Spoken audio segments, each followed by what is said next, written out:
Drink డ్రైవ్లో పోలీసులు దొరికితే 10,000 రూపాయలు ఫైన్ వేస్తారు, ఒక వారం రోజులు జైల్లో కూర్చోబెడతారు. అదేవిధంగా మన లైసెన్స్లో 5 పాయింట్ ఉంటాయి, దాంట్లో ఒక పాయింట్కి బ్లాక్ మార్క్ పెడతారు.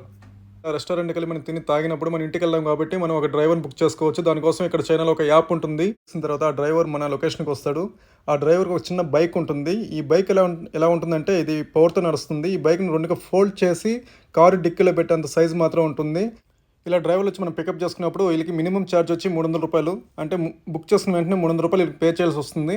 ఇలా పే చేసి వాళ్ళు మనల్ని 3 కిలోమీటర్ల వరకు మాత్రం తీసుకెళ్తారు. తర్వాత ఇంకా మనం ఎక్కువ డిస్టెన్స్లో వెళ్ళాలంటే ఆ 3 కిలోమీటర్ల తర్వాత మళ్ళీ ఇంక్రీజ్ అవుతూ ఉంటుంది మన మనీ. ఇక్కడ మీకు డౌట్ రావచ్చు, మనం అంతా తాగేస్తున్నాం కదా, ఈ డ్రైవర్ మనం రాంగ్ రూట్లో తీసుకెళ్తారని. అట్లా ఏం కుదరదు. ఎందుకంటే మనం వన్స్ బుక్ చేసిన తర్వాత ఆ యాప్లో మొత్తం రికార్డ్ అవుతుంటుంది డ్రైవర్ కస్టమర్ ఏం మాట్లాడుతున్నారు అనేది. సో కార్ ఎక్కే ముందు ఈ లింక్ని వచ్చి మన ఫ్రెండ్స్ కూడా షేర్ చేస్తే ఆ ఫ్రెండ్స్ వచ్చి మానిటర్ చేయొచ్చు మనం ఎక్కడికి వెళ్తున్నాం, ఏ లొకేషన్ తీసుకెళ్తున్నారని. మీరు మాత్రం మందు బాబులు అవ్వద్దు. ఈ వీడియోని మాత్రం సబ్స్క్రైబ్